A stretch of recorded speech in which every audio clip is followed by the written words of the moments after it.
Have you ever reached a point where you've done everything you know how to do? You've prayed with faith. You've praised through the pain. You've believed when it wasn't easy, trusting God even when the evidence didn't line up with your expectations. But still, nothing seems to change. The doors you hoped would open remain closed. The answers you've been waiting for feel out of reach. Heaven has been quiet, almost too quiet.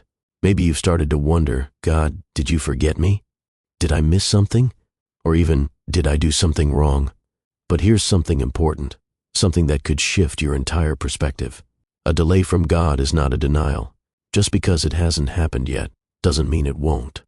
Sometimes what feels like a delay is actually a divine process, a period where God is working behind the scenes, building what you can't see, preparing you for what you're not yet ready to carry. He's not punishing you.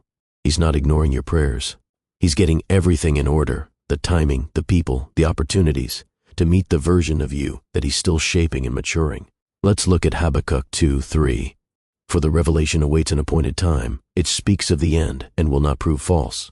Though it linger, wait for it. It will certainly come and will not delay. This verse is powerful.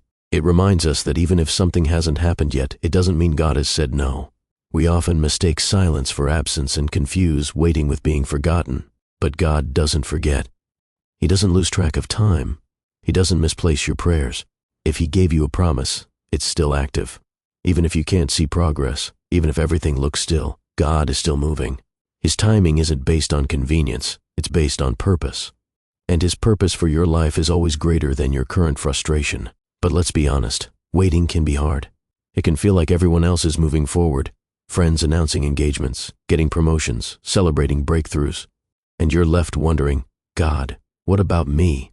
Not because you're bitter, but because your heart longs deeply. In those moments, the enemy wants you to believe you've been forgotten, that maybe your prayers weren't good enough, your faith wasn't strong enough, or your time has passed. But hear this clearly. God hasn't skipped over you. You're not being punished. You're being prepared.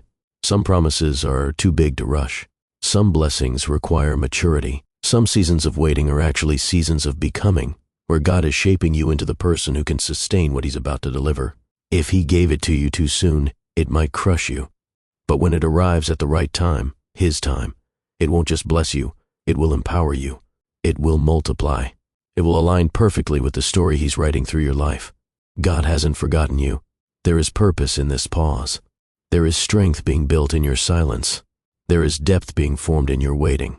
There's a difference between simply being patient and choosing to wait with expectation. Waiting confidently means holding on to the belief that if something hasn't happened yet, it's not because God is ignoring you or punishing you. It's not a delay caused by failure.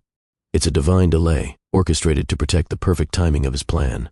And sometimes that's hard to grasp, especially when your heart is heavy and your prayers feel unanswered. But confident waiting isn't just about endurance. It's about trusting the process, even when the process is silent, even when the journey feels long. It's waking up every day and choosing to believe that God is still moving, even when you don't see results. It's preparing your heart in faith, like setting the table before the meal ever arrives, trusting that he will provide what he promised. And that's not wishful thinking. That's not pretending everything's okay. That's devotion. That's commitment. That's faith in action. You're not just gripping onto a vague dream. You're holding tightly to the promises spoken by a God who never lies, a God who always finishes what he starts. James 1:3-4 reminds us, "You know that the testing of your faith produces steadfastness, and let steadfastness have its full effect, so that you may be perfect and complete, lacking in nothing." Too often we pray for open doors without realizing that God is more focused on preparing our hearts for what's on the other side. Sometimes what feels like a delay is actually God increasing your capacity, stretching your spirit so you can handle the weight of the blessing that's coming. Faith isn't just a warm feeling we get during worship or a phrase we repeat. Faith is a muscle. And like any muscle, it doesn't grow in comfort. It grows through resistance, through pressure, through seasons that challenge your patience and deepen your dependence on God. Every closed door, every unanswered prayer, every not yet moment, it's all shaping you, forming a deeper, stronger, more grounded you. And what it's forming is endurance, a spiritual stability that doesn't get shaken when life takes unexpected turns. This kind of unshakable faith doesn't grow in seasons of ease. It grows in seasons where the only thing you can do is trust. God works on a timeline that's not bound by ours. He isn't in a hurry. He's carefully crafting every part of your story. Every detour, every tear, every setback.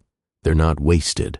He's collecting every single piece and shaping it into something filled with grace.